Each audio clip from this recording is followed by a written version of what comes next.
난 어린 시절을 깡촌에서 자랐다. 과자라도 하나 사 먹으려면 자전거로 20분은 달려 읍내까지 나가야 되는 그런 깡촌이었다. 그리고 그 일이 일어났던 건 내가 10살 되던 해 겨울이었다. 맞벌이를 하시던 부모님은 항상 저녁 늦게나 집에 오셨고, 그날따라 할아버지 할머니께서도 아침 일찍 외출을 하셨다가 해가 뉘엿뉘엿 넘어갈 때까지 귀가하지 않으셨었다.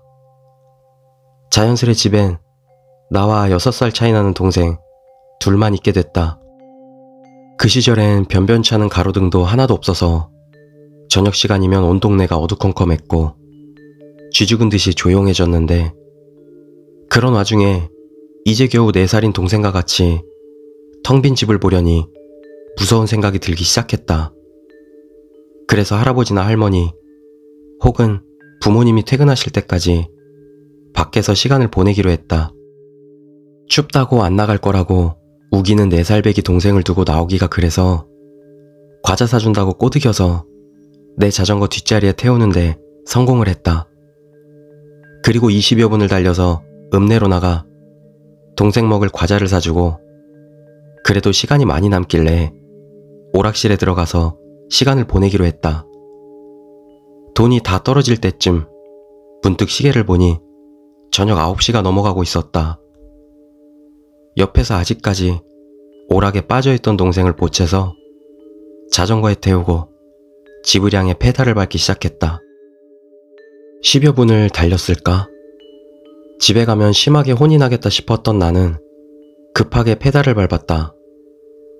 조바심에 찻길을 따라서 자전거를 밟던 나는 중간에 평소 잘 다니지 않던 논길로 자전거를 몰았다.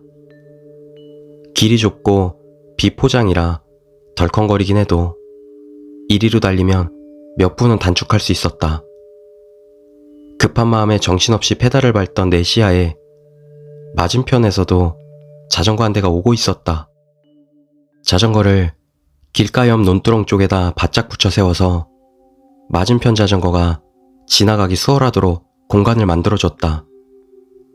그리고 잠시 후에 자전거는 느릿느릿한 속도로 우리 옆을 지나갔는데, 내가 타도 페달에 겨우 발이 닿을 정도로 큰 그런 자전거였는데, 막상 자전거 운전을 하는 건 체구가 작은 아주머니였다. 워낙에 어두웠던지라 얼굴도 확인을 하지 못해서 누군지 몰라봤지만, 일단은 동네 어른이다 싶어서 우린 얼른 고개를 숙여서 인사를 했다. 하지만 자전거는 대꾸도 없이 지나갔고, 이윽고 어둠 속에 묻혀서 아예 형체도 보이지 않았다. 나는 동생에게 빨리 자전거 타라고 입을 연 순간 굉장히 쓴맛이 혀에 느껴졌다. 뭐지 싶어서 오만상을 찌푸린 나와 동생은 옆 논두렁에 침을 퇴퇴 뱉고 다시 자전거에 올라탔다.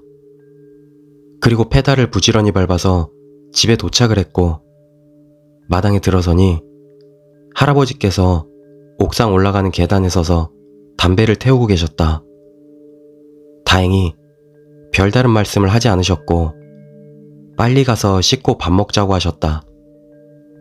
나와 동생, 할아버지 할머니 이렇게 넷이서 늦은 저녁을 먹고 있었다.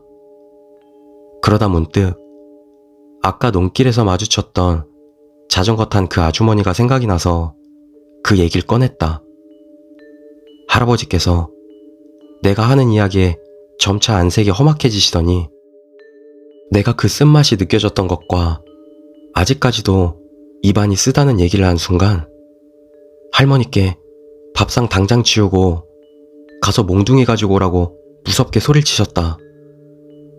오냐오냐 키우시면서 우리에겐 언성 한번 안 높이시던 할아버지께서 효자손으로 나와 동생을 사정없이 때리셨다.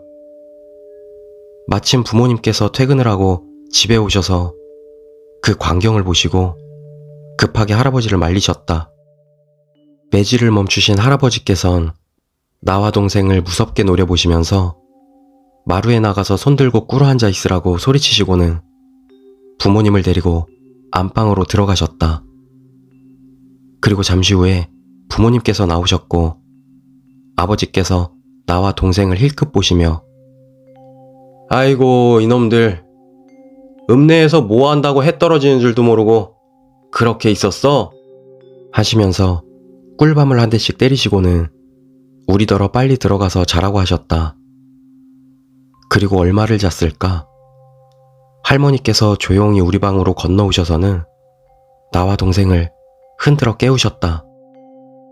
나와 동생을 데리고 할머니는 대문 밖까지 나가서 우리가 대문을 등지게 서게 하시고는 팬티 빼고 옷을 다 벗으라고 하셨다. 그 추운 한겨울 새벽에 동생이 춥다고 징징거리자 할머니께서도 화를 버럭 내시면서 빨리 시키는 대로 하라고 보채셨다. 할머니께서 바가지 한가득 가지고 나오신 소금을 한 줌씩 우리 몸 구석구석에다 뿌리기 시작하셨다. 바가지가 텅텅 빌 때까지 소금을 뿌리시던 할머니께서는 우리 보고 바닥에 흩뿌려진 왕소금들을 맨발로 밟고 발바닥을 소금에다 박박 문지르라고 하셨다. 그리고 별탈 없이 약 15년이 흘렀다. 우리 집은 그 일이 있고 얼마 후에 아파트로 이사를 가게 되었고 우리가 살던 동네는 재개발 구역으로 지정되면서 동네 전체가 헐려서 빈 공터가 되어버렸고 현재는 아파트가 들어서고 있는 중이다. 할머니 할아버지께서도 2년 전쯤에 세상을 떠나셨다. 어머니와 둘이서 예전 나와 동생 어렸을 적 찍었던 사진들을 보면서 이런저런 이야기를 하고 있었는데 문득 그때 생각이 났다. 나랑 동생이랑 맞은 거 그거 왜 그런 거냐고 어머니께 여쭤보니 어머니께서 너만 알고 있으라고 신신당부를 하시더니 말씀을 해주셨다. 아버지와 어머니가 막 결혼을 하셨을 당시에 동네에 과수원을 하던 집이 있었는데 그 집 아주머니가 읍내에서 농약이나 모종 등을 팔던 상점을 운영하던 호래비 아저씨와 바람이 났었다고 한다. 뒤늦게 그 사실을 알게 되어 눈이 돌아가 버린 과수원 아저씨는 그날 아주머니를 미친 듯이 때렸고 과수원 아주머니는 맨발로 뛰쳐나가서 며칠간 소식이 끊겼는데 일주일쯤 지나서 동네에서 꽤나 떨어진 농기구 창고에서 시체로 발견됐다고 한다.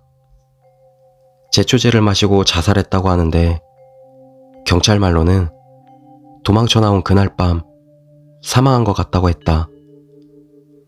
과수원 아저씨는 장례식장에도 안 나타나고 남사스럽다고 집에만 있다가 어느 날 쥐도새도 모르게 어디론가 떠나버렸고 거진 아주머니 쪽 혈육들만 자리를 지켰다고 한다.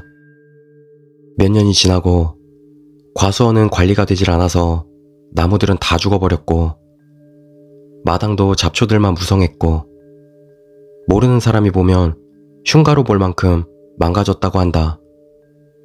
그쯤에 동네 할아버지들 사이에서 이상한 소문이 돌았는데 내가 그 아주머니를 마주쳤던 그 농길에서 과수원집 아주머니와 비슷한 행색의 여자를 봤다는 이야기가 흘러나왔다. 한둘씩 비슷한 경험을 한 어르신들이 늘어났고 해가 진 밤에는 그 농길로 혼자서 다니는 게 금기시 되었다고 한다. 그리고 할아버지 친한 동네 친구분이 그걸 겪고 깜짝 놀래서 며칠을 집에서 끙끙 앓으셨기에 그 길로 절대 밤에 혼자서 다니지 말라고 아버지와 어머니께 신신당부를 하셨다고 한다. 그렇게 몇 년을 별일 없이 평화롭게 지내다가 나와 동생이 그 여자를 만났다는 이야기를 하자 할아버지나 할머니께서는 깜짝 놀라셨던 모양이다.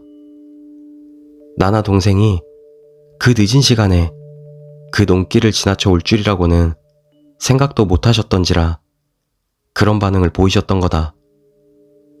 그래서 할머니께서는 나랑 동생이 자는 동안에 동네 뒷산에 위치한 절에 할아버지와 같이 다녀오셨고 거기서 스님이 시키는 대로 소금을 우리에게 뿌렸던 거였다. 그리고 어머니께서 마지막으로 나에게 너 그때 입 벌렸을 때 뭐가 쓴맛 나는 게 입에 들어왔다고 했지? 나도 안 겪어봐서 잘은 모르겠다만 할아버지가 그러더라. 할아버지 친구분이 그 논길로 걸어오시다가 그 여자를 딱 마주쳤는데 놀래서 입으로 숨을 헉 들이켰는데 입에서 쓴내가 진동을 하더란다. 그게 꼭 농사 지을 때 뿌리는 농약 있지? 그게 가끔 맞바람 불어서 입에 들어갔을 때 나는 그 쓴맛이었다고 하더라.